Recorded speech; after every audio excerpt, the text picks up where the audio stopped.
the word wa, which starts. So we did the parasha vayetse. After vayetse is vayishlah, and then you have vayeshiv.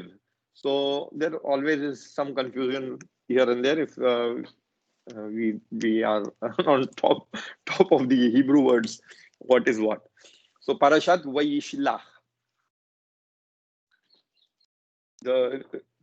What you remember to, how you remember it is vayetse, he moved out of Haran. That is the first thing. Vayetse, he left Haran. Vayishlah, he sent gifts to Esav to appease him. And then vayeshiv, that he settled down. That makes the symmetry, right? You can keep it as a mnemonic, that this is how it will work. Anyway, coming back to our parasha. So we are going to go a little bit deeper into the same thought processes that we have been developing, same interpretations that we have been developing with the pshat level of the Torah. What is the Torah trying to tell us on the very basic level, right? Let's look at the summary.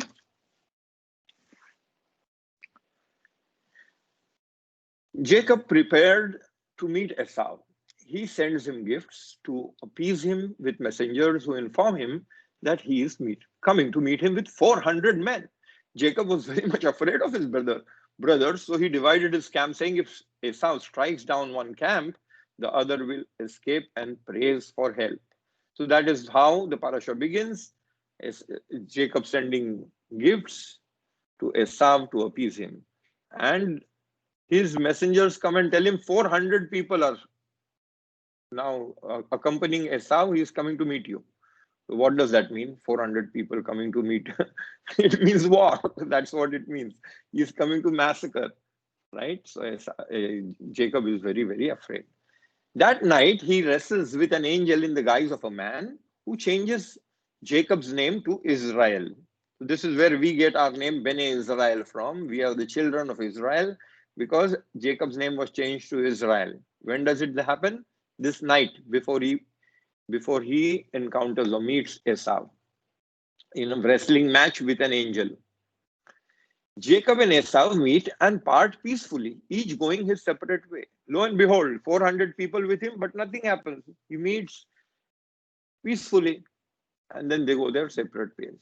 Jacob's next journey is to Sukkot, and where he builds a house and builds booths for his cattle. He then bought some land near the city of Shechem from the children of Hamor, where he pitched his tent and built an altar. Dinah, that is the daughter of Jacob, is raped by Shechem, the son of Hamor, the Hivite, who was the chief of the country. Jacob's sons, Shimon and Levi, deceitfully take revenge by asking the males of the town to circumcise, and on the third day murdering all the males of Shechem. And Jacob's other sons join them in plundering the city.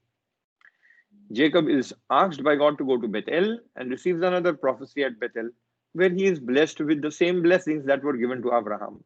On the way to Ephrath, Rachel dies giving birth to Benjamin and is buried near Ephrath, which is present-day Bethlehem. Isaac dies and is buried in Hebron. Jacob's and Esau's progeny are listed. This is a skeleton of our parasha, the summary of our parasha. And we will focus on the first few stories in the parasha for the lack of time this year. Maybe next year when we'll come back to parasha, we will try and focus on other important aspects of it. There are certainly very, very deep ideas over here. And I believe this one parasha, if it is understood correctly, is the key to understanding what the Torah expects from Am Israel, because Yaakov Avinu is our role model. Okay, let's start the parasha from the beginning. As we have done, I have some words in red, some words in blue, which will already give you an idea where to look for the questions. So let us just read it quickly and then come back and see what we have and what is our take about the parasha, right? Jacob sent messengers ahead to his brother Esau in the land of Seir, the country of Edom, and instructed them as follows.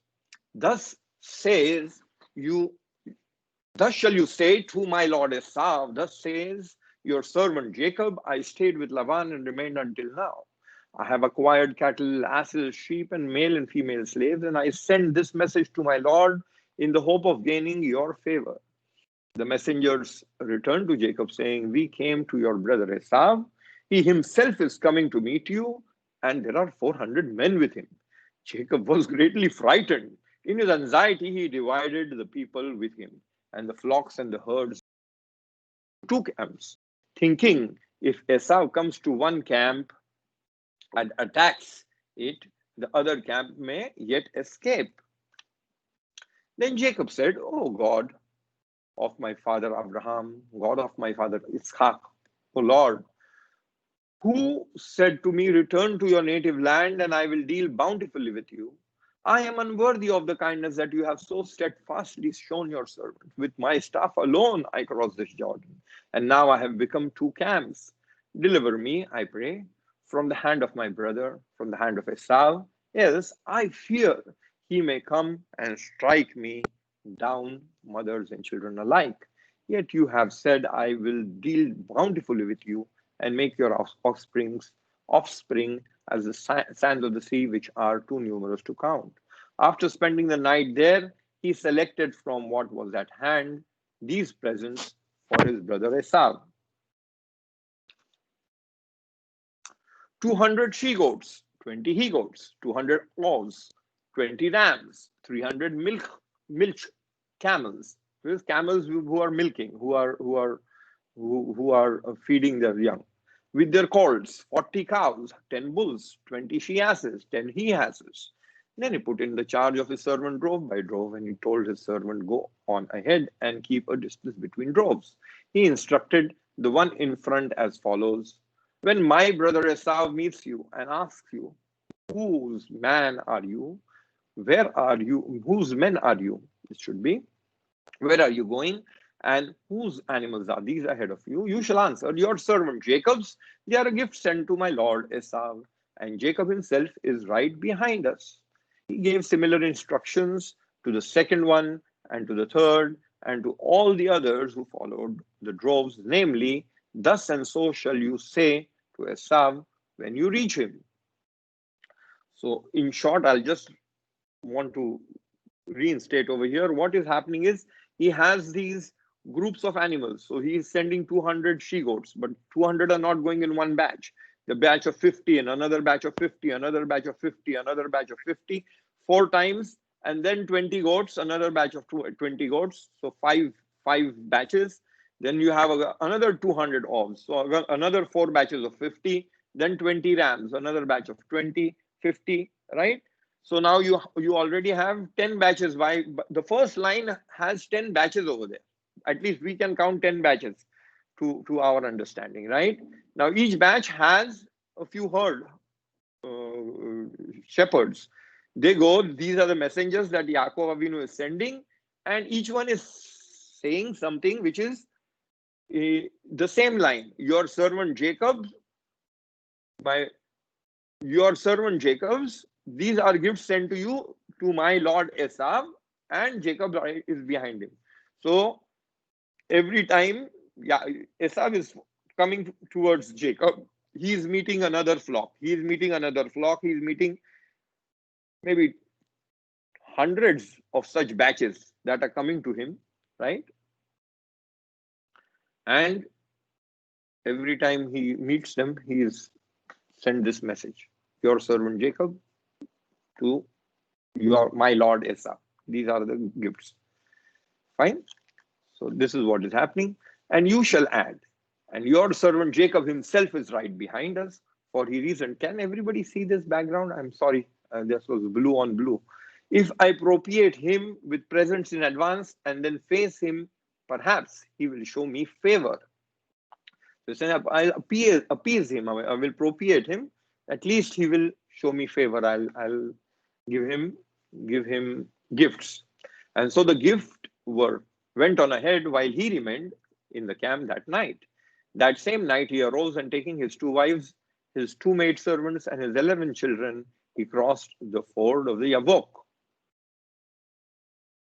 Okay. Somebody would like to read on quickly? We'll just do one read and then we will come back. So maybe Nissim or any other volunteer.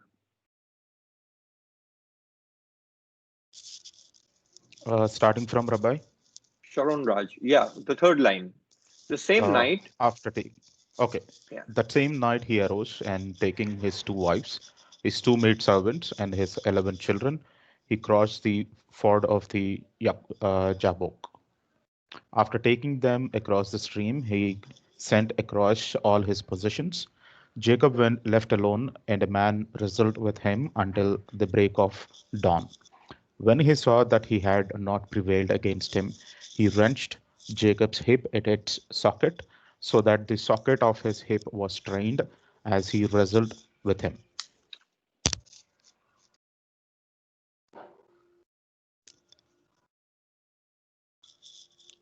Continue, Rabbi. Yes, please. Okay. Then he said, "Let me go, for dawn is breaking." But he answered, "I will not let you go unless you bless me." Said the other, "What is your name?" He replied, "Jacob." Said he, "Your name shall no longer be Jacob, but Israel, for you have striven with beings divine and human and have prevailed." Jacob asked, "Pray, tell me your name." But he said, "You must not ask my name." And he took leave of him there. So Jacob named the place Peniel, meaning, "I have seen a divine being face to face, yet my life has been preserved." The sun rose upon him as he passed Peniel, limping on his hip. Okay. That is why the children of Israel to this day do not, that is not on your screen, but it is sort of the lowest line there. That is why the children of Israel to this day do not eat the thigh muscle that is on the socket of the hip. Since, and this is now not on my screen either, or did we miss that? Let's see. Since no, something went wrong. Okay.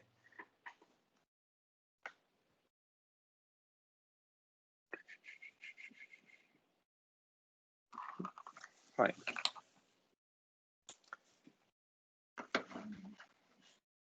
Okay. What we will do is we'll take it up to here because it is quite a chunk of material to understand if you want to really focus on the important aspects. From what we just read, right? What do we see over here? What can we conclude? Let's make some basic conclusions, right? What do we see here? What is happening? Please feel free to respond. I would like you all to,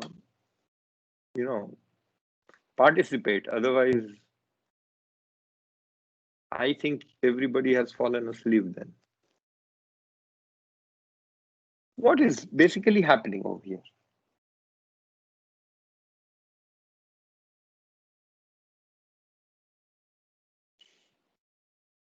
Nobody? Okay. So let me share with you what I think. We have Yaakov Avinu returning back to the land of Canaan. And the reason he ran away was because his brother had taken a vow that he will finish Yaakov Avinu. Right? Once his father dies, Yaakov is going to kill his brother, right?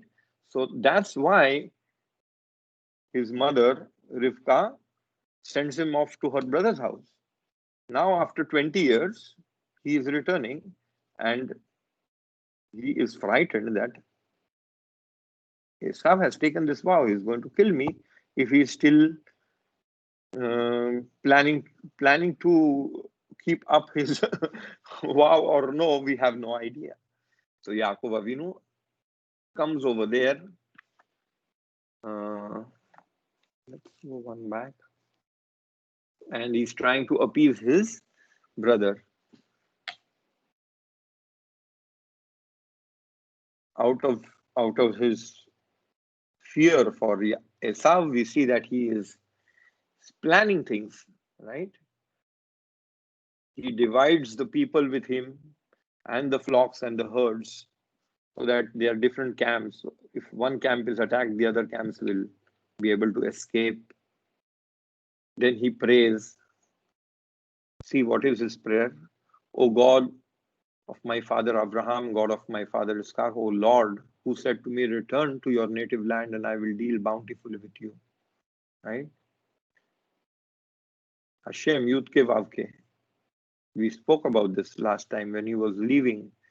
He got this nevuah that Yud Ke Vav Ke, that aspect of HaKadosh Baruch Hu that is merciful is going to see to it that he will come back into the land. So now he is asking HaKadosh Baruch to help him because he knows that his brother may kill him.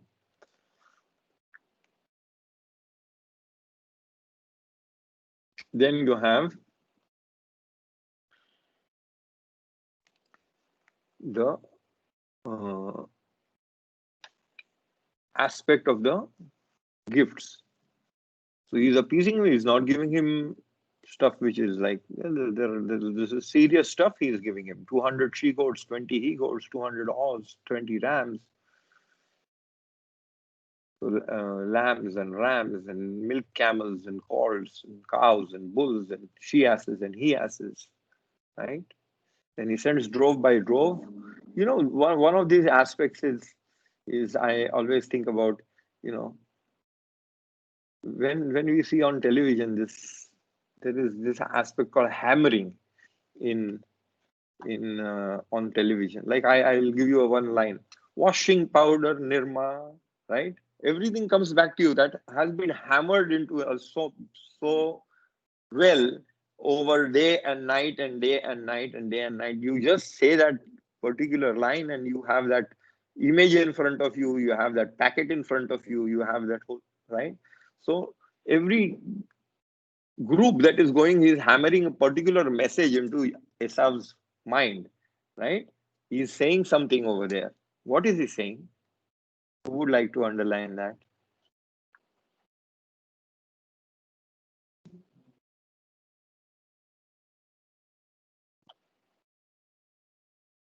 Guys, wake up.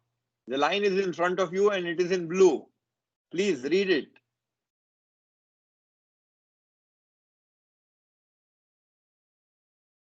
You are on mute. If anybody is reading, unmute yourself, please.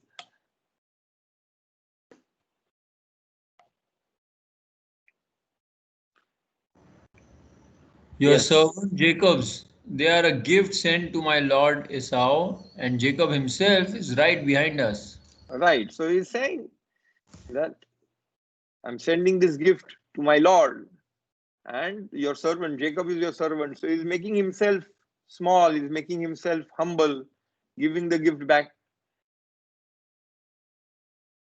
right? One after the other, the same message is coming to him, right? So that he is appeased, so that he forgets his plan to kill him. Now, let me ask you, up till here, anybody has any problems with this?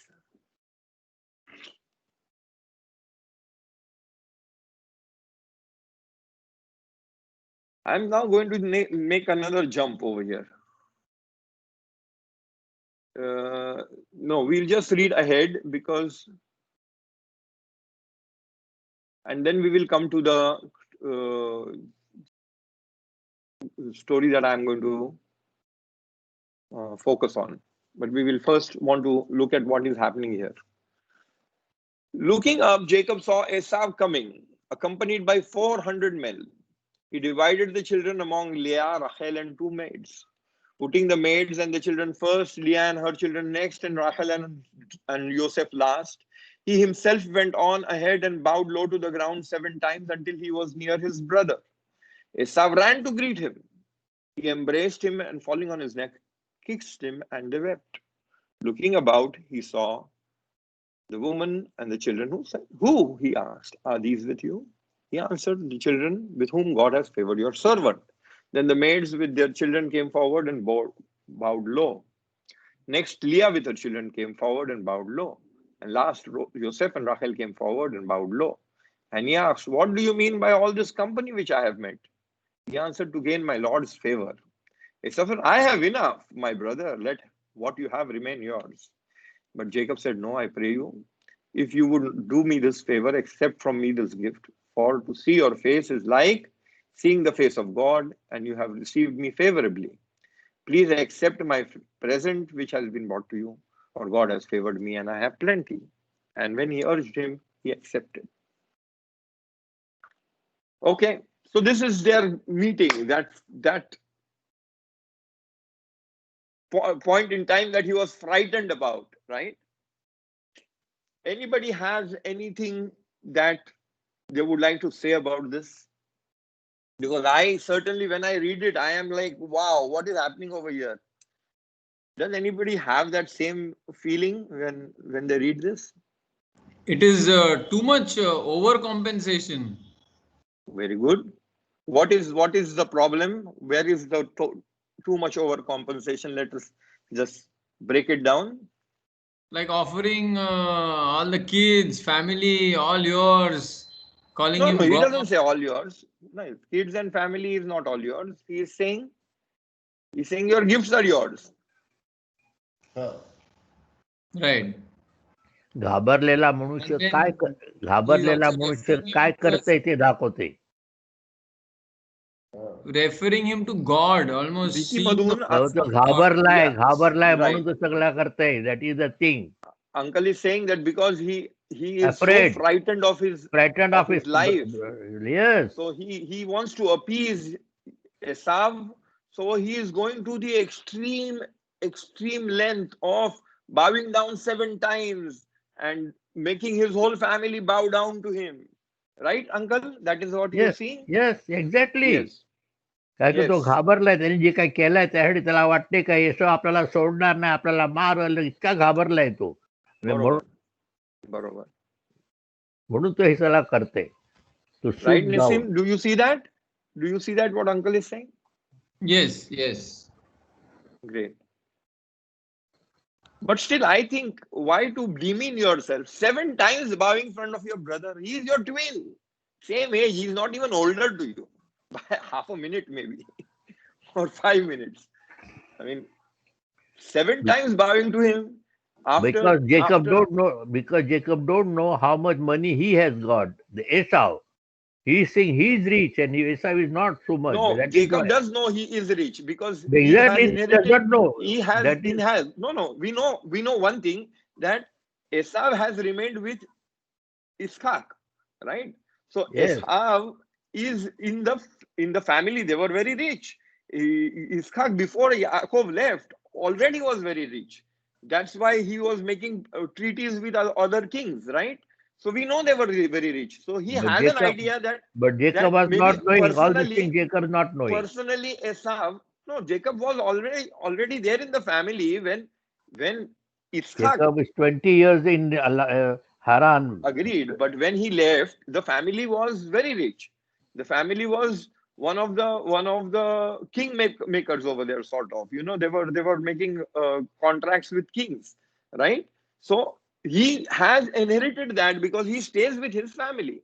Jacob doesn't know that personally how much Esau may have even grown to, but when he left already they were rich, right? So certainly he has an idea that Esau is quite well to do. Okay, what is all this thing with the gifts? What is all this thing with the gifts? What is, I mean, and why send it heard and like I said, make an advertising, you know, make hammering into it the information.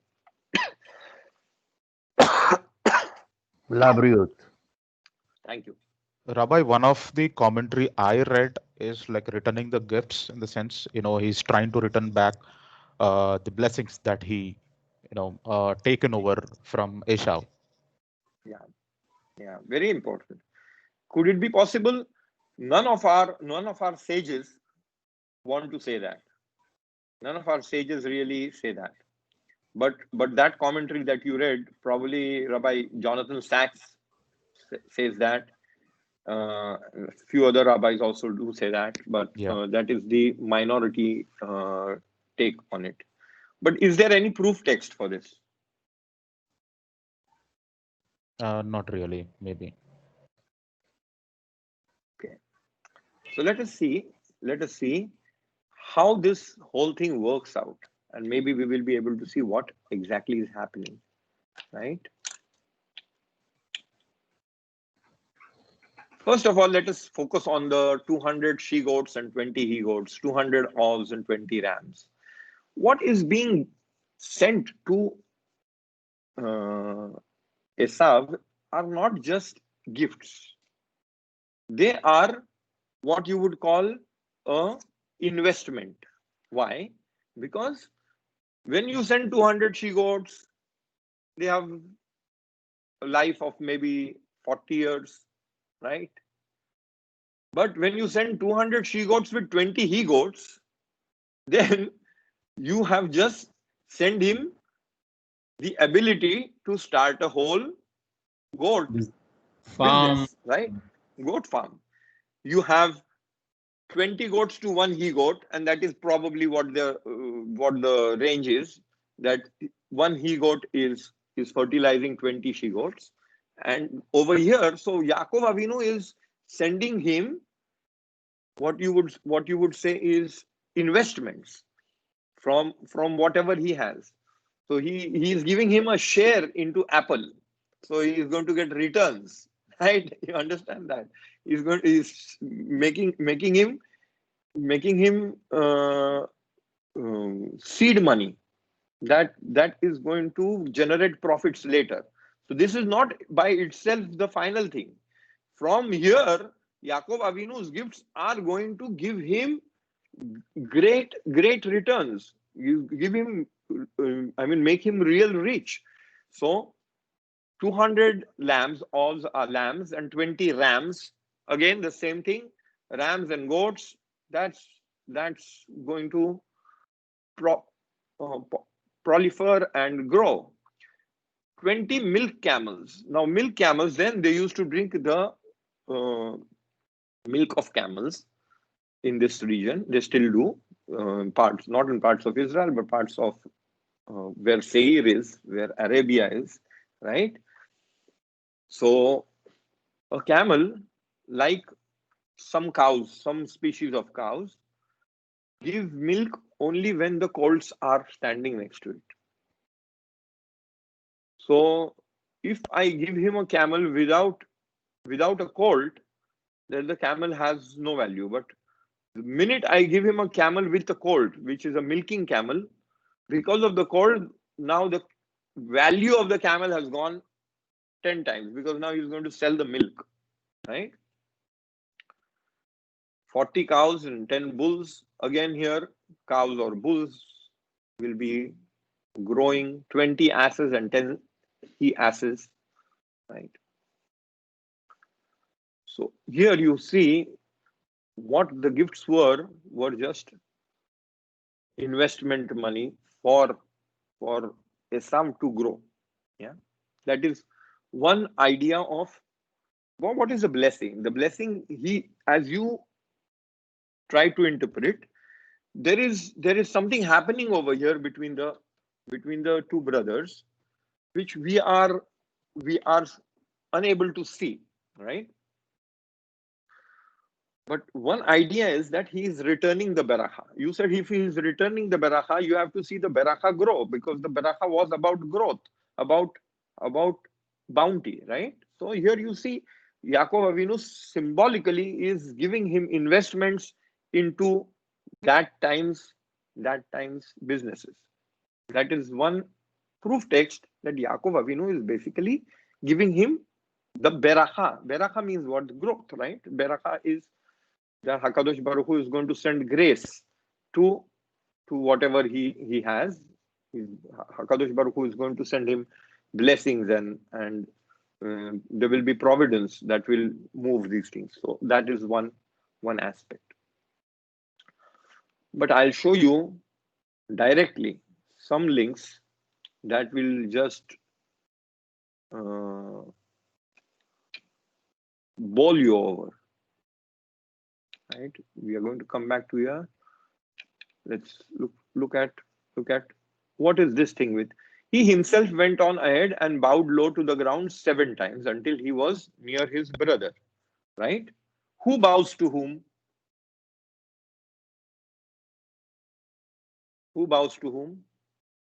The servant to the Yaakov bows master. to the Esau. But who, in reality, who? The king. The king is bowed down to. The others who are the followers or whatever, the subjects. person, right, Esau bowed the down subject. 7 times. Esau bowed down. Esau didn't bow down. Yaakov bowed down Yaakov to bowed him. down 7 Yeah, times. yeah. Yaakov, sorry. Right, Yeah. right. Yaakov bowed down 7 So, times. so if we understand what is happening over here, we decided to study the Beracha, and we know this. This is the parasha we don't have to find a text for because we know it by heart. وَإِتِنْ لَخَا Elohim mital hashamayim umishmane haaretz verov dagan vetirosh. Right? We know it by heart. יעבדוך עמים וישתחוו לך בני עמים. וישתחוו לך is they will bow down. Your mother's children will bow down to you. Who is the mother's child over here? Yaakov. Yaakov is your mother's child. So mother's child will bow down to you. وَيِشْتَخَبُ لَكَ بَنَيْ مِيم هَوَ گَوِير لَأَخِيكَ. You will be a gevir, like a master. Gevir is a master. So he is calling him Adon. Ata Adon هَوَ گَوِير لَأَخِيكَ وَيِشْتَخَبُ لَكَ بَنَيْ إِمَّيْخَ. So my first translation was wrong. Bene Immecha is over here. So what was that first one? Bene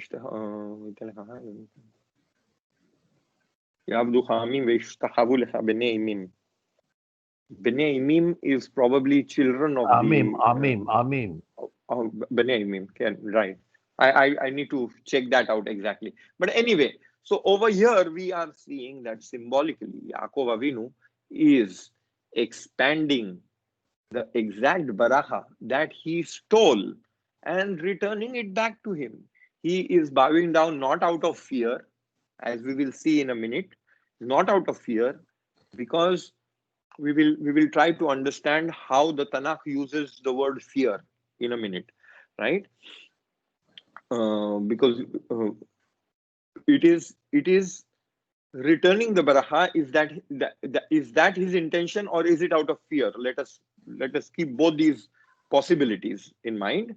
And all the things he does are in line with the beracha. He is giving him bounty. He is giving him bounty that is going to grow. He is bowing down to him, and he is bowing down 7 times. Like 1 time is respectful, 7 times is showing something symbolically that is a completion. 7 in the Jewish culture, in this culture that we are talking about, means something complete. A week completes in 7. There are 7 heavens. They are all physicality. Whatever is physical, right, in the world is in a 7. Like for example, take music, right? You will have sa re ga ma pa dha ni, which has 7. So the vibrations of music are 7. In a rainbow, how many colors are there? 7. Physicality has been in a week. How many days are there in a week? 7, right? Physicality is bounded by this figure 7. So when he is returning physicality, he is compounding it with the number 7. 7 times he is bowing down to show that there is a complete giving up of that aspect to him. Okay. Then but we are still wanting to see, does it do it out of fear, or what is the intention?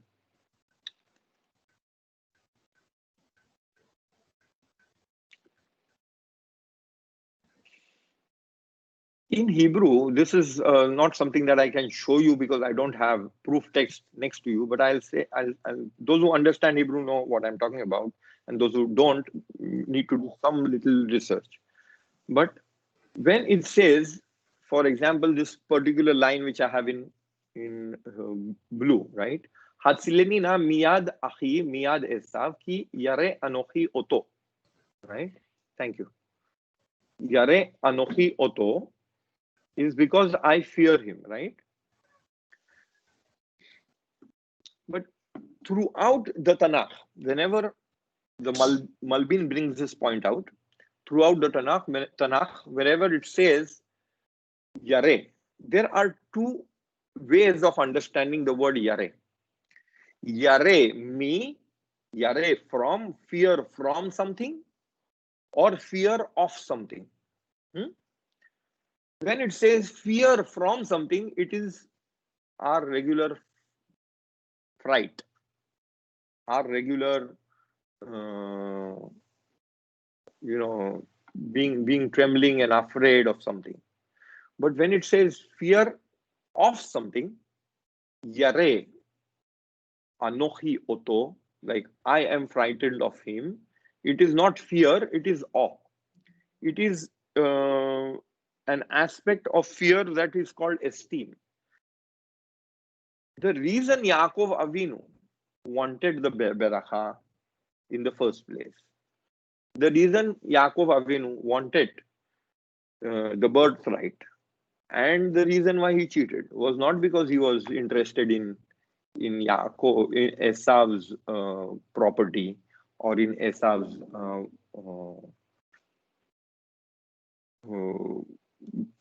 whatever it would have been, right? Whatever the birthright would come with. He was not interested in that, because Yaakov is Ishtam Yoshev Ohalim. He is a simpleton who sits in tents, right? He is not that, base person that Esav is. We spoke about Esav's nature, how it is conveyed to us with all those verbs. He ate, he drank, he got up, he left, and he disparaged the beracha, the birthright, right? Esav is a wild person, wild nature, wild base nature. When he is moving about, what are those 400 people doing over here if they didn't come to murder him? He didn't want to massacre, right? He comes and gives him a hug, kisses him, and cries with his brother.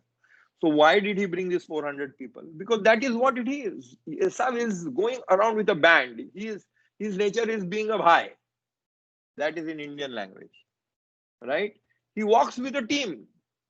Everybody follows him. That's what he likes. He is a physical man of very, very great strength, right? That is Esau.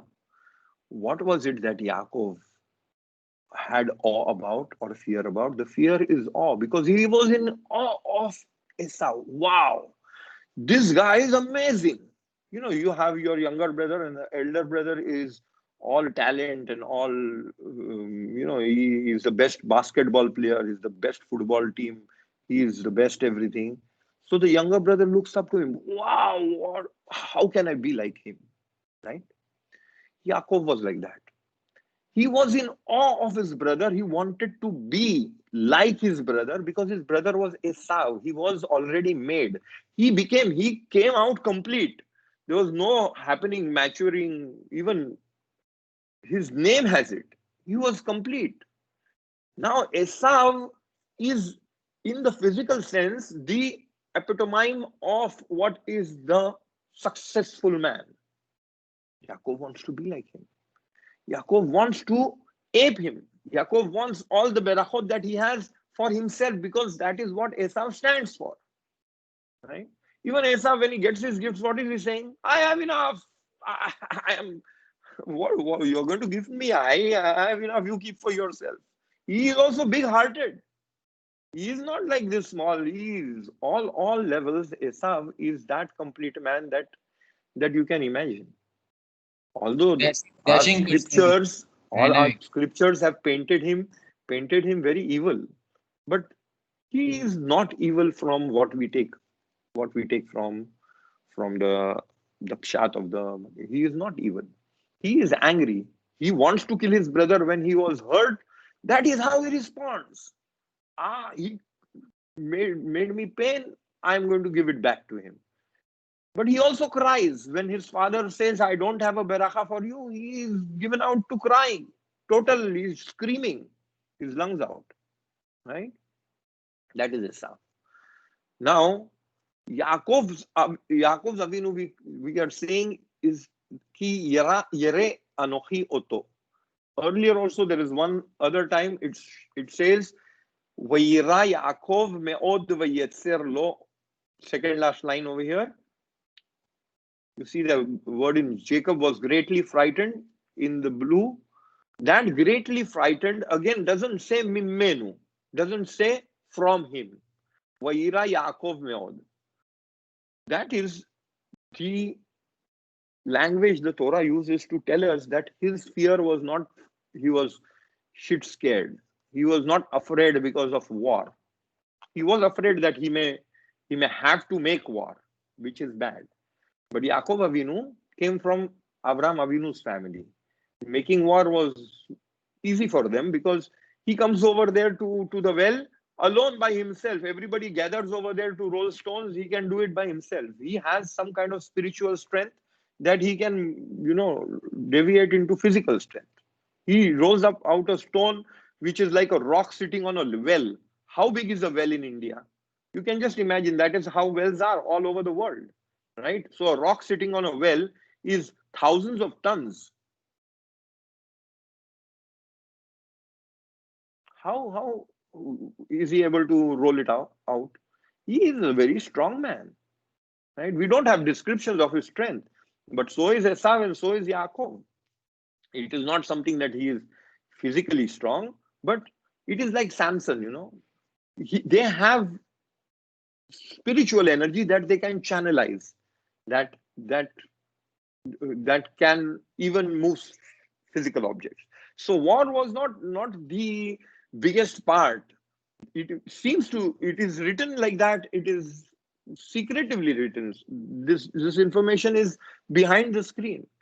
That Yaakov was afraid and that's why he was doing what he was doing. So that we are needed to look into the text to see exactly what is happening.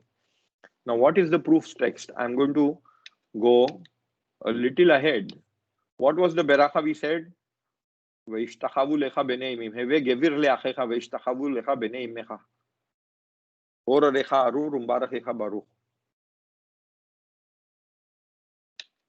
And the end text, I am just going to quickly go to the end of our parasha. Our end of our parasha goes out of the way. You will read the end of the parasha, you will be out of your mind. Why is it going on and on and on and on and on about Esau's lineage? So there is Esau's lineage, and then it talks about one paragraph which repeats all the important names. But this is what it is saying. These are the kings who reigned in the land of Edom before any king reigned over the Israelites. It is saying that Esau had kings long before any kings rose in Israel, because in Israel they went to Egypt 230 years. They're sitting in Egypt. Then they came back. Then there was a period of judges, and only after the end of the period of judges you have the first king Shaul. While Edom immediately had the kings to rule their clans, and so there is this list of kings. Bela son of Beor reigned in Edom. The name of his city was Dinhaba. He built a city over there. When Bela died, Yovav son of Zerah from Bozrah succeeded him as king. When Yovav died, Husham of the land of Temanites succeeded him as king. When Husham died, Hadad son of Bedad, who defeated the Midianites in the country of Moab, succeeded him as king. The name of his city was Avit. When Hadad died, Samlah of Masreka succeeded him as king. When Samla died, Shaul of Rehoboth on the river succeeded him as king.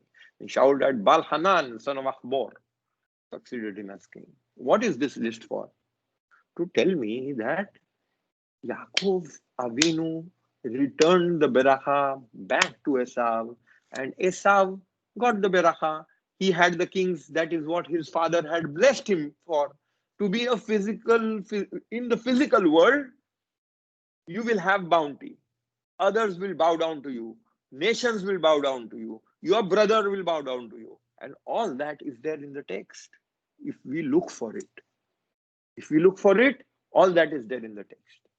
Now, so we have made a complete circle saying that Yaakov Avinu left. He cheated his father. His life was difficult. But there was something about it that allowed him to grow, right? And here when he returns, it is not because he is frightened of his brother, he is doing all this.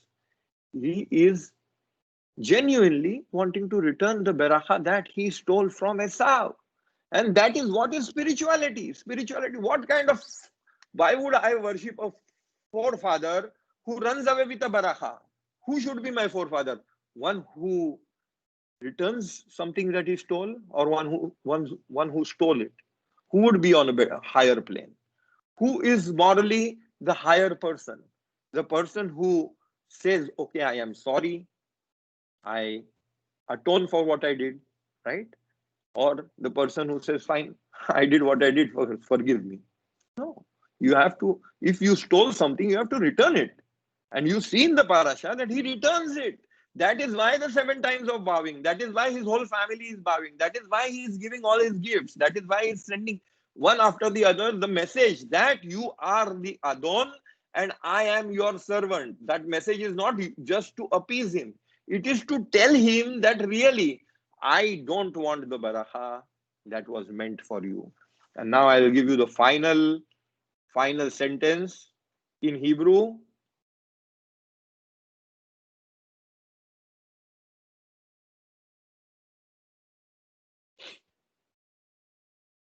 Where is it? Where is it? Where is it? There you are. Second last line, please read it in Hebrew, or third last, let us read it from third last. Vayomer Yaakov, and Yaakov said, Al na im na matzati chen be'enecha. Now, no, I pray you. When what happens is Esav is saying, no, I have enough. I have Vayomer Esav, yesh li rav achi, yehi lecha asher lach. I have enough. You keep what is yours. I don't want your gifts. That is Esav's. Everybody with me? Yes, Rabbi. Vayomer Yaakov, and Yaakov says, Alna, please don't.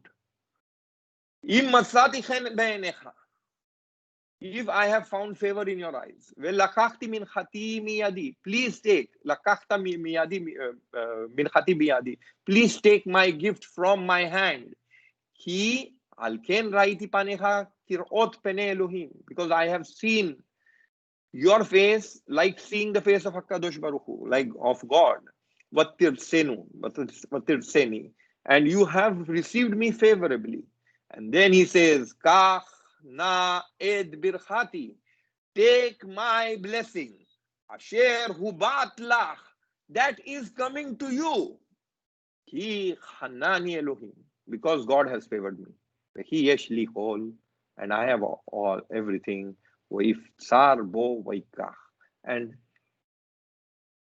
when he urged him, he accepted. But what is the word he is using? Kach na et birchati asher hubat lach. What is asher hubat lach? Take the blessing that is coming to you, because the blessing which is coming to you was what my father was wanting to give you. That is the blessing coming to you. You take that blessing back. That is what Yaakov Avinu is saying. And it is there all in front of our faces, but we miss it. It is written here, because God has favored me and I want to return it back to you. And the proof text, as I told you, the baracha was returned and they had kings and he had plenty and they were very, very powerful. And even today they are very powerful because they have that barakah.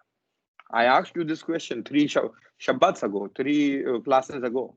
Where is the barakah which Abraham, Yaakov Avinu so rightfully went and stole? Why isn't it with Yaakov Avinu? Where is it that we became the superpowers of the world? We never did, because the barakah was returned. We don't need it, right? So there is one aspect that needs to be understood, and that aspect is what happened to that nevuah that his mother got. What is that the younger one will, we said it is a little enigmatic, who will rule whoever, whatever, but probably it was the younger who will serve the, or the older who will serve the younger, but the service is not in the physical world. It is on a different plane, and that has to be understood. How is it that has to be understood? Let us look at what is the miraculous happening with Yaakov Avinu that night, and that is going to give us an insight into what Kadosh Baruch Hu expects from Jews, and then that will be much clearer to us. What is the power that we have on our brothers, right? Okay. So here Jacob is frightened and he prays, and spending the night, he selected what is hand presents for his brothers. He sent the presents.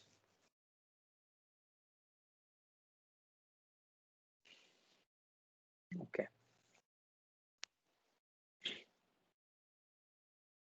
Okay, everybody has the blue slide. That same night, the third line, I'll just make a quick baracha over here.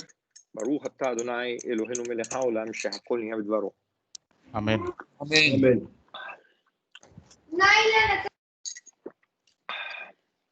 Okay, somebody would like to volunteer to read, so I can take a break. From the third line, Rabbi. Third line That ahead, night, yes. That's right. That same night he Thanks, arose, Nasim. and taking his 2 wives, his 2 maidservants, and his 11 children, he crossed the ford of the Jabbok. Jabbok. After taking them across the stream, he sent across all his possessions. Jacob was left alone, and a man wrestled with him until the break of dawn. When he saw that he had not prevailed against him, he wrenched Jacob's hip at its socket, so that the socket of the hip was strained as he wrestled with him.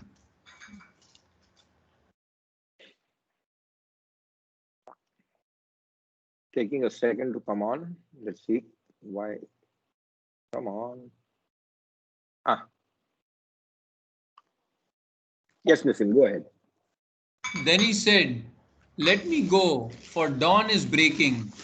But he answered, "I will not let you go unless you bless me." Said the other, "What is your name?" He replied, "Jacob." Said he, "Your name shall no longer be Jacob, but Israel. For you have striven with beings divine and human, and have prevailed." Jacob asked, "Pray tell me your name." But he said, "You must not ask my name." And he took leave of him there. So Jacob named the place Peniel, Peniel. meaning, "I have seen a divine being face to face, yet my life has been preserved. No. The sun rose upon him as he passed Penuel, limping on his hip. That is why the children of Israel to this day do not eat from the muscle that is on the socket of the hip. Do not eat the thigh muscle that is on the socket of the hip. Okay. This is really the crux of the story. Something that happened over here is why Esau probably did not kill Yaakov. He was coming with a 400 group. Maybe he was wanting to kill, but something over here changed the course of events. What happened over here that night? What do you all think? Let's give Benjamin uncle the first. Uncle, what do you think? I But think, others, please, I want yeah, others to respond also. I think he's showing his love for his brother. And that is why he's coming with all the people, all these things I forgot, and he shows the love. Very This is the right. love. I Very agree. I agree. I agree it is with the you. love. It is the Yes, love for the Joshua, for the it's Yaakov. Yaakov. Yes, yes. That is how his nature is. He is like this magnanimous personality. Yes. But I am talking over here about this night where there is a wrestling match between Yaakov Avinu and a man. That man is a god. Angel is there. Right. He says Peniel. Yes, I have Peniel, seen that it. is a Peniel. I've Panim, seen a that's divine God. being. Yes, Yes. yes. Uh, What is happening really? Have we any clues? I mean, I have seen the face of the God. He says there. Peniel, and I have seen. you're right. You're right. Yeah. Anybody else who would like to add anything to this before we go into a deeper level?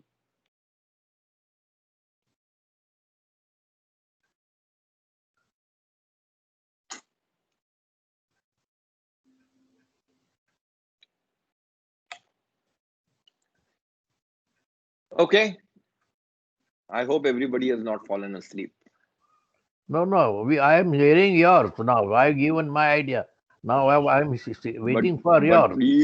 there are another 20 people along with you who have not shared me with their idea. Good. Everybody is okay with this. I mean, everything. I mean, it is a normal thing, right? You go to sleep one night, you have an angel come to you, fights with you. It's okay. I mean, nothing out of the usual. No, very unusual. Very unusual, and there is, at least from my point of view, I am a little confused with this God, angel of God. For sure, I think it was not God who wrestling with God is. I mean, can't It, imagine that. it is That not. It angel is is the still angel. okay. It is not the God. He is wrestling Ah, with the angel. but that is, I don't know. I have not understood that part. But then how Very you say limited that understanding I have. face of God? Face of God I and say angel of God. you say Nothing. Very good, सांगणार. very good. Those points are very important. If you don't bring up those points, you won't be able to crack this open. Correct, correct. Very good, very good. So yeah, that is, there is a lot of gray area there. That is one, and secondly, uh, yeah. So I'm also looking forward to the discussion now. Sure. Anybody else? Any more ideas? What could be happening?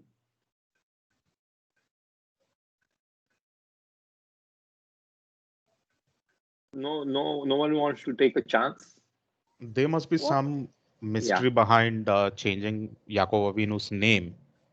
good, Uh, good. Maybe because after he gave off his blessings to Esau, Hmm, so maybe that changed hmm. something over there. Maybe some mystery. Very nice, very nice. Yes. So what is the mystery? Okay, let's see. His name, Yes, Jacob's uncle. name is not changed only by the angel, but then also here also it says now you will be called Israel. Second, Very good, very good. twice it is written that Fantastic. your name will be called Israel. Twice it is written. Beautiful. The second time it is written, unfortunately, I don't have it on my slides, but I'll tell you where to look for it, what uncle is saying. But let's try and take a look at what is happening. So here you will see that I have selected some words which are in Hebrew and in red. Anybody would like to read that word in red? What is the word in red? The first line. What is the word in red?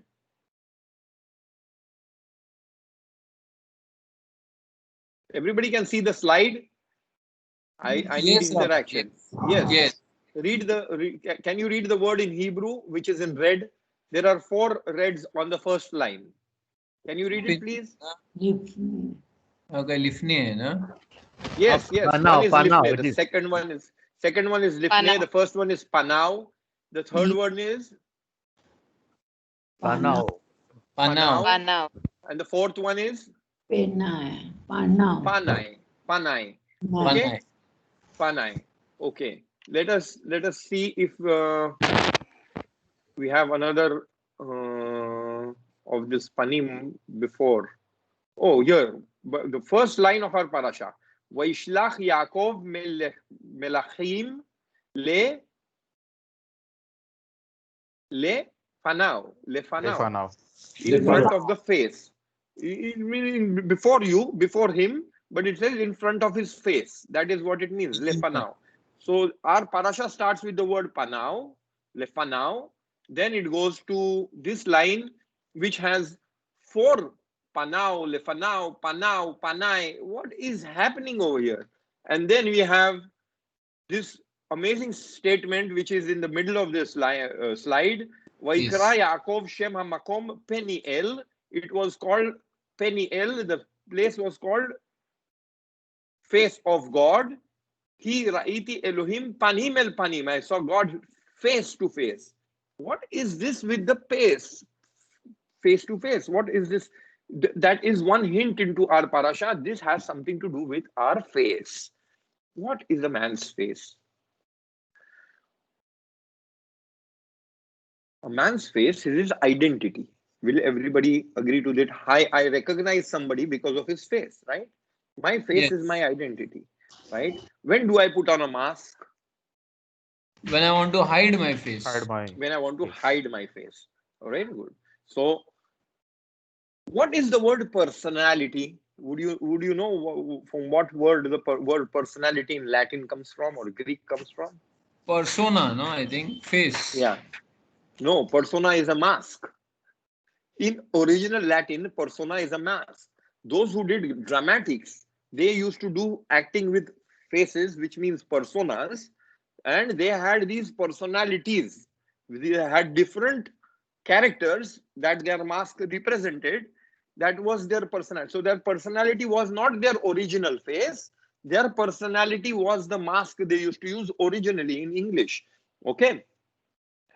The fact is, as human beings, we put on masks. We put on personalities. Our personality is not our real face.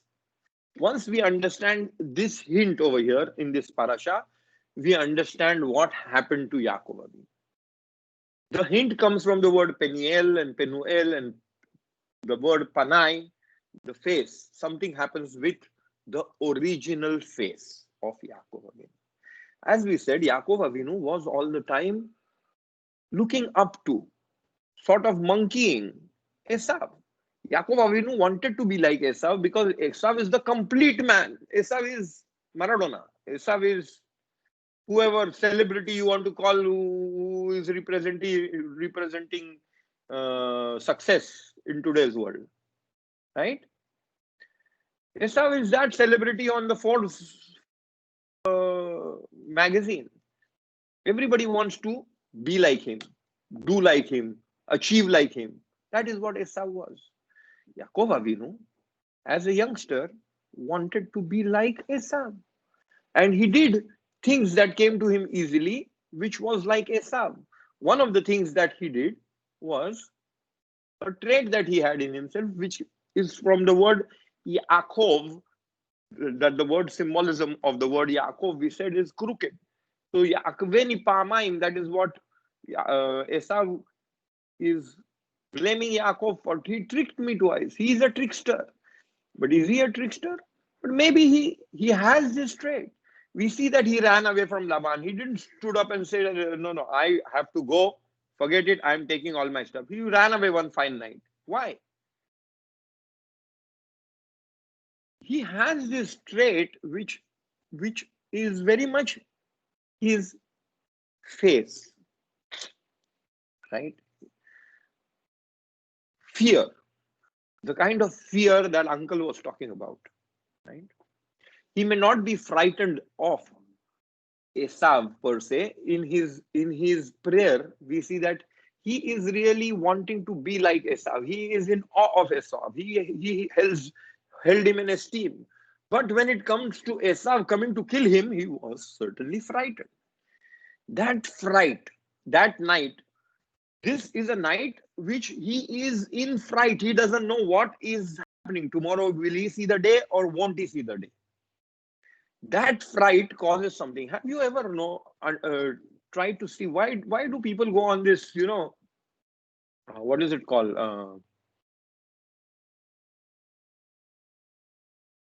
All these game things where you take a fall and you go up or whatever. What is it called? Roller coaster Yes, ride. roller coaster. What happens in a roller coaster ride? Why is it so enjoyable? There You're in is this. face of fright over there. You are, right? It brings you so close to fright as nothing else. Or somebody, fortunately, I hope nobody has, but if anybody has been in a very close accident, right? What happens to his consciousness? Somebody is very close quarters with death, or is in a very, very awesome situation. Suddenly, your energies from your awareness move to your consciousness. You become aware of everything. You become alive to life. Has this experience happened to anybody? Point out this experience, because you have to bring it out of your memory. Yes, this accident or this roller coaster or whatever it may be, this fear brings me awake. If you cannot pinpoint it, go on a roller coaster ride and get this experience. Because we live a 10% life at 10% mode, only we are not full throttle. Only we become full throttle when our lives are in danger. We become full throttle only when there is something that is going to push us to that situation. Yaakov Avinu was pushed to such a situation that night. His life and his whole family and his whole everything, his existence, and at his level, he understood that he has a role to play to keep this world going, as the Jewish people have been promised, or Abraham Avinu has been promised.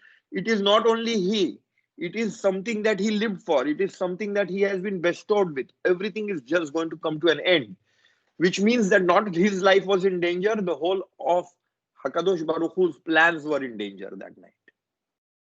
When you have that kind of responsibility in your face, something happens and it makes you alive. That aspect, and everybody who is trying to meditate is basically, that is what is going to achieve. He can be using any technique for his meditation. It could be mantra, it could be Shema Israel, it could be doing different rituals, it could be whatever he is doing. Right? They are all meant to take you to this state of full throttle, because only on full throttle you will be able to see your. We are all the time, our mind, after we ate from the fruit, you remember we ate from the fruit in the first story. We have come towards this story where we understand that the problem of man is that he cannot look at himself clearly. What is he? Because he sees himself as a conglomerate of ambition and passions and desires, but he can never reach to understand and see what he is. What is his real face? Yaakov Avinu, that night, in the manifestation of that angel, see, in very high states of energy, what basically happens is all the mystical realities, which are, you can dream about angels, right? But when that dream is manifested, you can make it tangible. So then it becomes a nevuah. So it is not that Yaakov Avinu is asleep. Yaakov Avinu is awake. Yaakov Avinu's vision becomes manifested in physicality. So he sees an angel, and the angel is relating with him and wrestling with him. We want to see why the angel wants to feel. First of all, does the angel want to kill him, or is just a wrestling match to see who comes up? What is the angel wanting to do? What is the angel's role? Why is Yaakov Avinu and the angel fighting at all? The angel wanted to come and kill him. That is what angels are supposed to do. So it was the angel of death. What was it? See from here what this thing about? Why were they fighting? Right? So we figured out that from the word Peniel, it is about looking at your original face. We found out that Yaakov Avinu's fear brings him to a very high state of full throttle, that he can perceive life as it is in reality, without the shades and without the limitations of our mind. Okay, but still, what is the angel there for? The angel has a role, right? Was it coming for? So Yaakov Avinu's angel is Yaakov Avinu's desires. He took a beracha from his father because he knows he wants it. What makes him want it? What makes him want it? There is an angel over there that makes things happen in us. There is an angel in us. We call him positive, negative, whatever. It is not positive, negative. It is an angel. That same angel is, let me explain like this, right? In our reality, we are craving to be like gods, like Hakadosh Baruch Hu, because in our essence, we are made in his image, right? That's why we have a craving for power. That's why we have a craving for more personality, possession, everything. All that desire comes from the fact that we are created in Hakadosh Baruch Hu's image, right? Now, if we take it negatively, we will be accumulating money, accumulating power, playing politics, doing all nonsense, because we don't know why this is happening to us, right? But in our core, why is it happening to us? Because there is an angel who is making me like Hakadosh Baruch Hu, in the image of God. That aspect of Hakadosh Baruch Hu, to be fitted on me, there needs to be an angel. This angel, most of the time, is experienced by me as a physical desire, as a passion, as an ambition, as something that I want to do, something that I want to create, something that I have mastered. This is what I am. I say this is what I am. I am an intellectual, I am a sportsman, I am a whatever. I create, right? That angel is the talent in me or whatever that is going to take me, and then I create an face for myself to tell me that this is what I am. Yaakov Avinu's face was that he wanted to be complete like Esau. Yaakov Avinu's face was, that angel was that aspect that wanted to make him like Esau. He's saying, what are you doing? Yaakov Avinu, 10 minutes ago, he decided to send these gifts, right? He sent those gifts. So he is working against the angel now. He is saying, I'm going to give up my desires. I'm going to give up my ambitions because it is wrong. Right? That is what he did. 2 slides ago, he sends this messenger saying, Adoni Avdi Yaakov. Adoni Esav Avdi Yaakov. 20 people went ahead, right? So he took a decision. This decision goes against him because he is supposed to be the recipient of the blessing. He had bought it, after all, the firstborn rights. So now there is a conflict. The angel who is saying this, Yaakov, what you want to be? You want to be a nobody? You want to be a somebody? You want to be like Esav? I am here to make you like Esav. All these desires in you are me. What are you throwing me out from your system? But that in us is just a mental match. Sometimes we have a talk between ourselves. With Yaakov, the talk is not in his head. The talk is manifested physically. It is out there. The angel is saying, "What, you're kicking me out of your system? Are you crazy? I am not going to allow you to do this. You have the blessing. You keep the blessing." Because that is where our ambitions, our growth, our whatever we stand for, our faces. That is what our angels are. And remember, we said that Yaakov Avinu saw that he is the one who goes up and down the ladder. He is the one, the angels walk out inside of his stature. So Yaakov Avinu understands this is the point where I have to throw this angel out of my system. Or change the direction of the angel. Whatever he is taking me down, I have to make him go up. He is saying go and get attached to possessions and bounty and this, and I want to make him no. Really, what I want to do is I want to be like Hakadosh Baruch Hu. What my real face is not physicality. My real face is spirituality. Why should I be engaged in physicality? This is where I decide to differ. So he is moving against the angel and saying, okay, you start moving up. This is not where you need to be. Okay.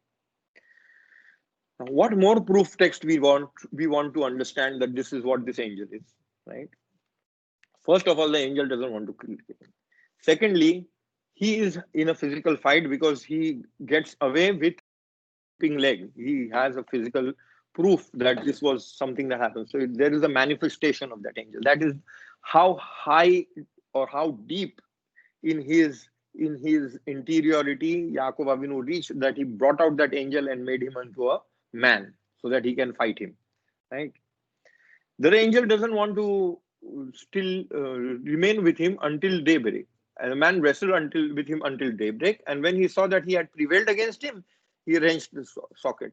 What is the problem? You can continue having the match afterwards also, no? What happens in daybreak? In the morning, why should the other angels who came to Abraham Avinu, they came in the day. There's no problem that he has to only be in the night. What is the problem with the angel that he wants to run away once it is daybreak? There is something about that angel that only functions in the night. What is the night a symbol of? That is what we need to think. The night is, let me ask you the question. You come up with the answers. What does the night symbolize? What did you say, uncle? Or whoever? Darkness. Darkness. I What said is darkness? Absence of light. Yes, absence of light means what? Unclarity, ignorance, right? Falsehood. This angel can function only when we don't have clarity in our head, when there is falsehood, when we are entrenched in the world of falsehood or physicality, where we think that these things are important, but those things are not really important. When you have clarity, this angel cannot function. This angel has lost his lost its roots, because light itself will bring clarity into your system, and you see your original face. This angel can function only when you don't have clarity, and it is going to make a different. Oh, this is what I am. This is what I think I should do. This is what I think I have to achieve. But once you have clarity, this angel is going to vanish. Right? What else does the angel do? He changes Yaakov Avinu's name. Why does he do that? Because name is the personality. Yaakov Avinu just now achieved that growth, that he saw his original face. That minute, his name, that whatever it stood for, which was to be a trickster, right,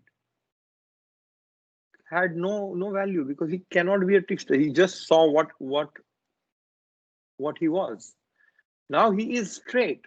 So Yashar is the word that comes from Israel. Yashar, he is straight. Now he cannot be a trickster because Yaakov Avinu has reached the core of his being. The only problem that I need to interpret, and I don't have proof text for, is why is it that the angel injures him on the hip?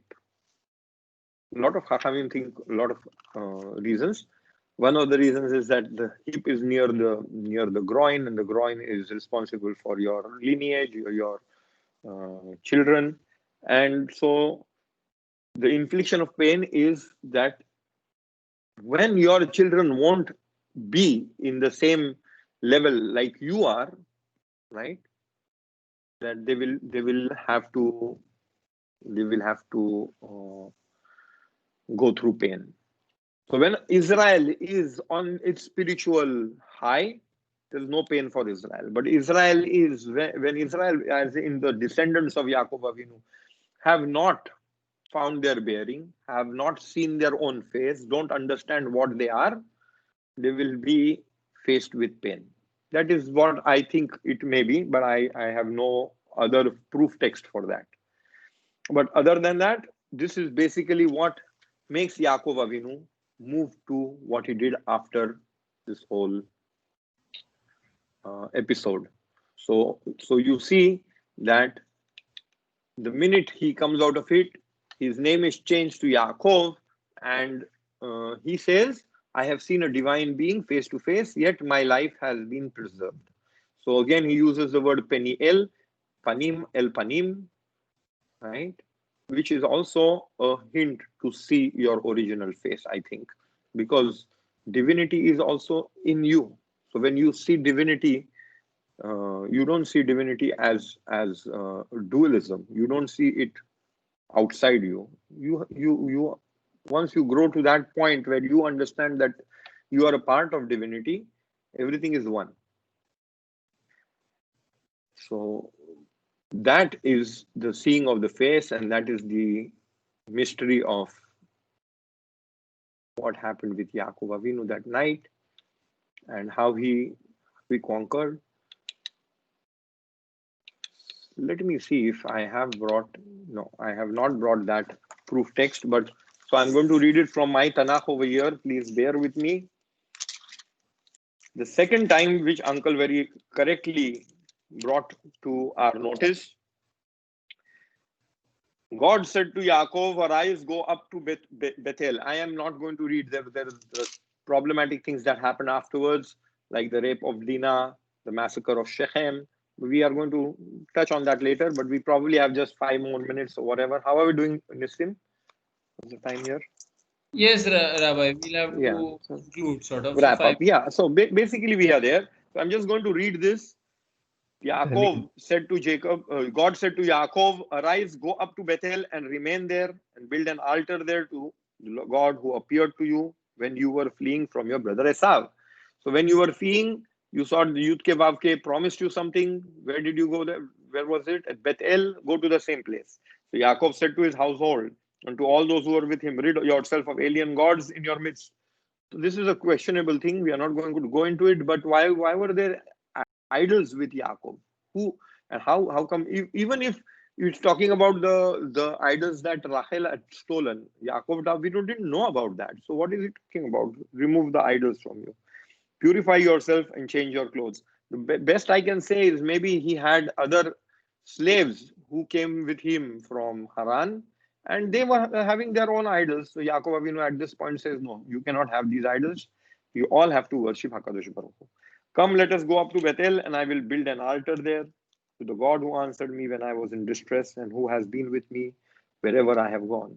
They gave to Yaakov all the alien gods that had the rings that were in the ear. So not only the gods, but there's something about to have a god and a ring. So the ring somehow represented that you are connected with your idol.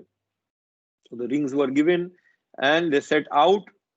When they set out, a terror from God fell on the cities around him, so they did not pursue the sons of Jacob. So there was terror because they had just now massacred Shechem.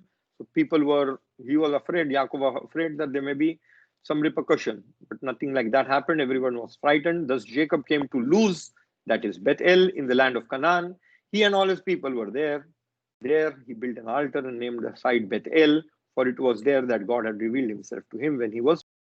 And now see what happens. Oh, then there is a line over here. I would like to give another minute for this. Deborah, Rivka's nurse, died and was buried under the oak below Bethel. So it was named Alon Bachut. So there Deborah died. But how is Deborah with Yaakov? Why is Deborah with Yaakov? Deborah should have been with Ishaq and Rachel. Rivka. Ishaq and Rivka. How come she died and she's over here? So that is a little out of place, but I think it is necessarily put out of place because the Torah doesn't mention Rivka ever after the episode of the cheating, as if the Torah is very angry with her. In fact, the Torah goes out to mention the death of her slave and her slave's burial to highlight the fact that, oh, see, we are not bringing Rivka over here. Rivka did something which was wrong. So the Torah doesn't mention her. I think that is why this particular line is put. There is nothing else why Deborah, Rivka's nurse, needs a mention in the Torah. God appeared again to Yaakov on his arrival from Padan Aram and he blessed him. God said to him, and here is the blessing: you whose name is Jacob, you shall be called Jacob no more, but Israel shall be your name. So whatever the angel had said over there is being repeated by God. Right? Thus he named him Israel. And God said to him, I am El Shaddai. And he says, I am the God of Shakai. However, that is to be interpreted, Almighty. that is a proper name. Be fertile and increase. A nation and an assembly of nations shall descend from you. Kings shall issue from your loins. And the land that assigned to Abraham and Isaac assigned to you and to your offspring to come will I assign this land. What it says here basically is Yaakov Avinu, at the height of his enlightenment, when he recognized what he is, that he is not Esav, that he is Yaakov. He has his qualities, he has his role to play, and he has to live to that phase. He doesn't need to allow these angels to push him to become somebody else than what he is. Once he recognizes that, and gives up on that, he gives up the baracha. He gives up everything that baracha was. What was it? For power, for kings, for everything, right? He gives up that baracha. Then, and only then, he is the rightful owner of that baracha. Because HaKadosh Baruch Hu comes and blesses him with the same promises that were there in the baracha. Bounty and kings. But now he gets it straight from HaKadosh Baruch Hu because now he is not after them. Till you are after them, it is not yours. Once you give it up, everything is yours. That is how HaKadosh Baruch Hu works. You cannot run after it. It comes as a side effect. What is the more important thing is you understand what you are for. You are not here for making kings. You are here for some other purpose that HaKadosh Baruch Hu has set for you. You go after that purpose and everything else is just, a side effect. And all those things will happen. So that is the other proof text of showing that HaKadosh Baruch Hu praises Yaakov Avinu for what he did and giving up on all the promises that he craved for and went after and cheated and did whatever he did for that. And HaKadosh Baruch Hu gives him the same berachot again. And later on, then you will see that Yaakov Avinu then is, really it is Shalem is written earlier, but basically Yaakov Avinu is back and settled in the land of Israel after this episode. Okay. One more point that I came to my mind and just vanished. Let me see if I can remember it.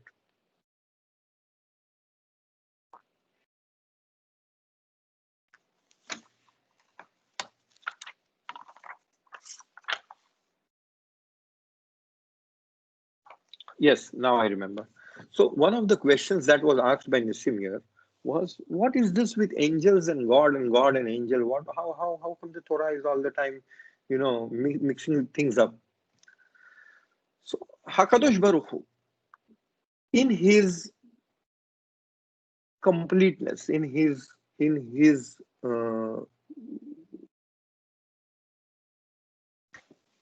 fullness, or whatever it may be, can never relate to us.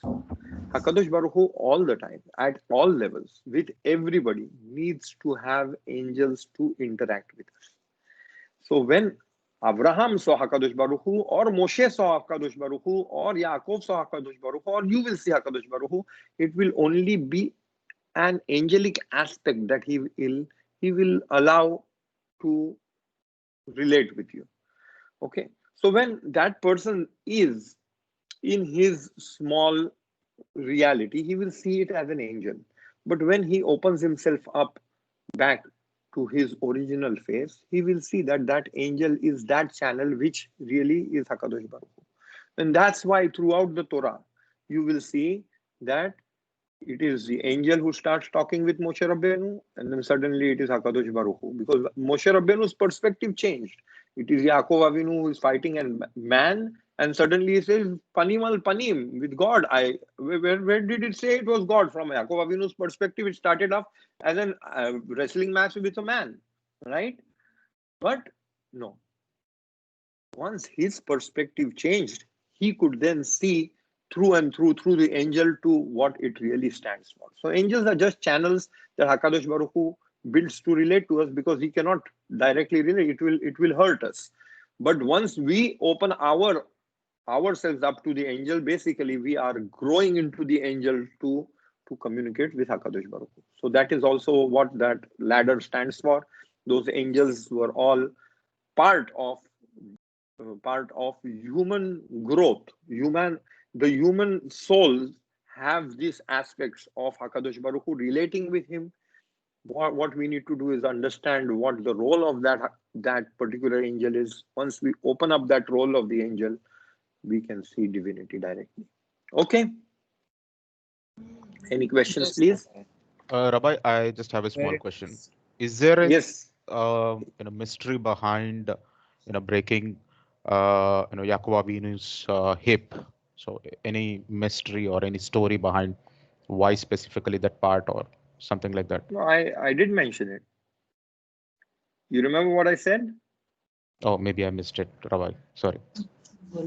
I said that The name the hip is very close to the groin, and groin is responsible for the seed of your loins, right? The descendants. So Yaakov Avinu's seed, it is the same mystery why Yaakov Avinu's name, although Hakadosh, just in this beracha, Hakadosh Baruch Hu said, your name Yaakov will be no more, but it will be Israel. So whenever, as Yaakov Avinu lived, his name is Israel. Yeah, they changed his name. Like Abraham's name was Abraham. Yeah. And Hoshea's name became Yehoshua, right? The name changed. But Yaakov Avinu's name doesn't change. Sometimes in the Torah it calls Bnei Israel, sometimes it's called Bnei Yaakov. Why?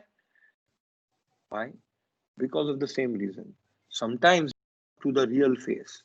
His descendants, when they live up to the real face, they will be like Yaakov Avinu, Panim al Panim. But when they are living as Yaakov's, the earlier Yaakov, the one who was a trickster, the one who was after his ambitions, the one who was wanting to be like Esau, if his descendants act like that, then there will be pain. That is what the pain to the hip is. Got it. Thank you, Rabbi. Yeah. and the name of Israel. The Yaakov is died, but Israel has not. Israel Ajun Melai Nai. That is the question. Your name will be Israel. Israel will live forever and ever. म्हणून तर त्याचं नाव इस्रायल केलंय. Okay, good. That is true. Whatever Israel stood for through his descendants will be eternal. That is right. Eternal. Yaakov is not. Yaakov is died. Israel not. Right. And Esau is died. But my problem is that Yaakov didn't die. Yaakov, there are aspects when his descendants act like ऐकायला येत Yaakov. नाही. You are with me? ऐकू येते? नाही? Rabbi, ऐकू we येते can- uncle? ऐकायला येत नाही आता, अजून पण नाहीत ऐकायला. हा, तुम्ही तुमचा म्यूट करा कदाचित म्हणून ऐकायला येत नसेल. म्यूट करा. आता ऐकू येते? Not your head.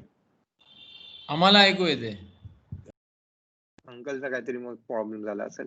But for uncle's question, I believe that Yakov is not a reality that could be changed like Avraham Avinu's name. You know, Avraham Avinu's name was changed because he was supposed to be the father of marriage. That was a blessing.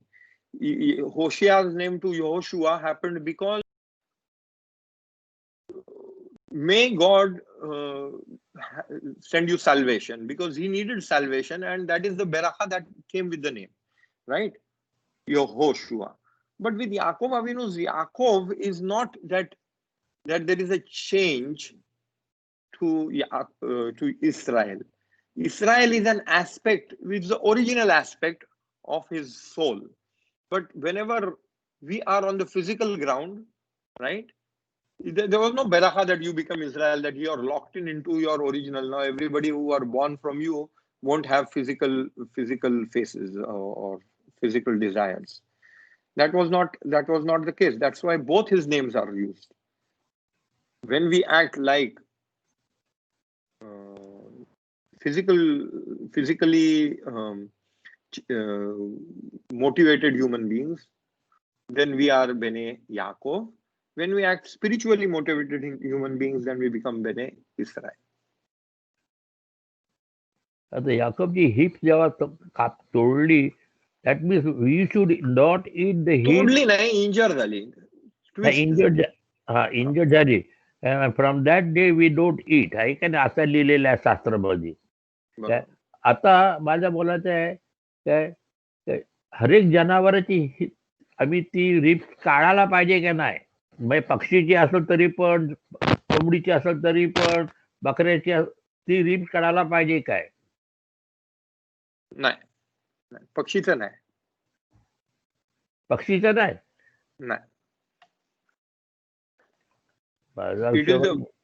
It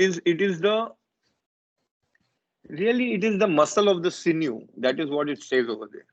Now, sinews nobody can eat any which ways. They cannot. They are uneatable.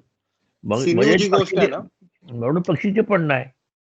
नाही, सिन्यू जी गोष्ट आहे ना, ती तुम्ही मला माहित नाही मराठीत काय बोलतात त्याला, but they are not eatable. But शीर हा असेल, शीर असेल, पण sinew is something which is very elastic. It cannot be eaten. Okay. Now, when Gidha Nashe is you remove the sinew throughout the whole thing. So the problem is that it is going through and through very big muscles. So if you know how to cut the muscles, cut the sinew throughout the muscle, that is what we are supposed to learn, how to cut the sinew. We are not forbidden the muscle or the meat around it, but we are forbidden the sinew, so that it is not cooked. Sinew is white, and that you should remove. Correct. So it has to go, if you know how to cut through and through, कारण त्याचे असे हे होतात, network आहे, तर तो network काढता आला तर मग तुम्ही मसल खाऊ शकता. आणि बर्ड्स मध्ये तो प्रश्नच नाहीये, तसं हे नाहीये. बर्ड्स मध्ये पण आहे, पण बारीक आहे, एवढाच आहे. बर्ड्स मध्ये पण बारीक एवढा आहे की तुम्ही काढायचा प्रयत्नच नाही करू शकत. बर्ड्स मध्ये पण आहे, पण अॅनिमल मध्ये काढायचा पण डिफिकल्ट आहे. बर्ड्स मध्ये तर तुम्ही करूच नका, म्हणजे प्रश्नच नाही आणि गरज नाही. आणि म्हणूनच many people don't eat the lower parts of the any animals. बर्ड्सचा पण नाही खाईत आणि मोठ्याच्या बर्ड्सचा तर लोअर पार्टच दांड आहे ना, खायचा कसा नाही. पण तो खाईत नाही. चिक्कार माणसं आहेत ती खाईत नाही. मी तुम्हाला बोलतोय, बर्ड्सचा खातात. मी नाही बोललो नाही खाईत. मी बोललो की there are many people that they don't eat. नाही असं आहेत, काय बाता करा तुम्ही. I am in the business of doing kosher uncle, मला माहिती आहे. इथे तुम्ही सांगा मला, बदाच कोशर, बदाच जर खात नसताना बदाच बोलला असता की आम्ही दांडवरती कोशर नाही देणार, असं थोडी होतं कुठे. कोंबडीच्या दांडवरती, बदकाच्या दांडवरती, सगळ्यांवरती कोशर आहे. आणि काय त्याच्यामध्ये ओपिनियन हा आहे की आपल्याला कापून ती सिन्यू काढता येते का, जेवढी दिसते तेवढी काढून टाकतात, ते खरं आहे, पण खातात. पण मोठ्या प्राण्यांचा म्हणजे for example sheep and goat, they don't even touch the hind part, नुसतं फोर फ्रंट खातात. शीप अँड गोस्ट आहे, पण what you are saying, sheep and goat आहे, पण बदकची माणसा बी लोअर पार्ट ऑफ द कोंबडीचा पण खाईत नाही. जी लोक ऍक्च्युली ऑब्झर्व करतात त्यांना मी करत त्याची गडबड नाही. नाही माहिती. You ask, this is the question, very good question. You can ask. काय they don't eat lower parts. ते कधी बी बघाल तर कोंबडीच्या कुठला पार्ट, अपर पार्ट घेऊन जातात, खालचा पार्ट घेऊनच जात नाही बाजारामध्ये पण. Okay, All right, uncle. Okay, thank you. Rabbi. Thank you so much, Rabbi. Any other questions? Everybody is